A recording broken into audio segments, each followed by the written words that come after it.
Bienvenue sur InfoLive TV, voici l'actualité du jeudi 10 avril.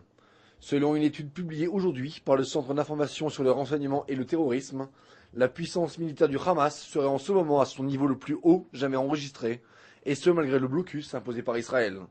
Selon les estimations les plus récentes, le Hamas disposerait de 20 000 combattants armés et entraînés, et aurait acquis récemment des roquettes de longue portée, ainsi que des armes anti-tanks particulièrement sophistiquées. Selon le vice-ministre israélien de la Défense, Matan Vilnai, Israël ne mettra pas un terme aux livraisons de fioul et de carburant vers la bande de Gaza, et ce malgré l'attaque qui s'est produite hier à Nahal Oz, dans laquelle 2 Israéliens avaient été tués. Les livraisons avaient été interrompues hier suite à l'attentat, mais reprendront dans les prochains jours. M. Vilnai a insisté sur le fait, je cite, qu'Israël avait l'obligation de prévenir tout désastre humanitaire à Gaza.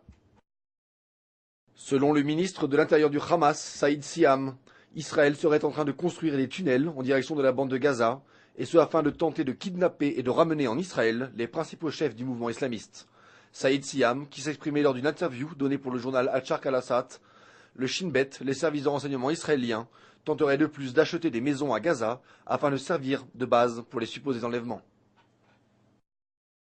La phase finale des négociations entre Israéliens et Palestiniens se fera pour l'instant sans accord final sur le statut de Jérusalem.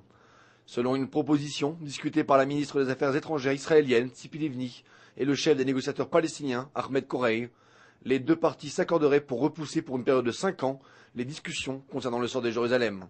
Un accord final, sans Jérusalem donc, serait toujours prévu pour la fin de l'année 2008. L'exercice géant du commandement de la défense civile qui s'est déroulé durant toute la semaine en Israël prendra fin ce jeudi soir. L'exercice se terminera aujourd'hui par la simulation d'une frappe de missiles porteurs de têtes chimiques sur la ville d'Afula et sur les villes et villages de Galilée, un exercice dont le bilan est jugé jusqu'à présent plutôt satisfaisant. Enfin, selon un rapport annuel du Forum économique mondial publié ce jeudi, Israël serait le numéro 1 mondial en nombre d'ordinateurs pour 100 habitants.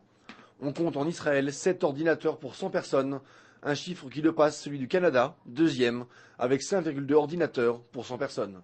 Merci de nous avoir suivis sur InfoLive TV, la première télévision israélienne internationale en direct de Jérusalem.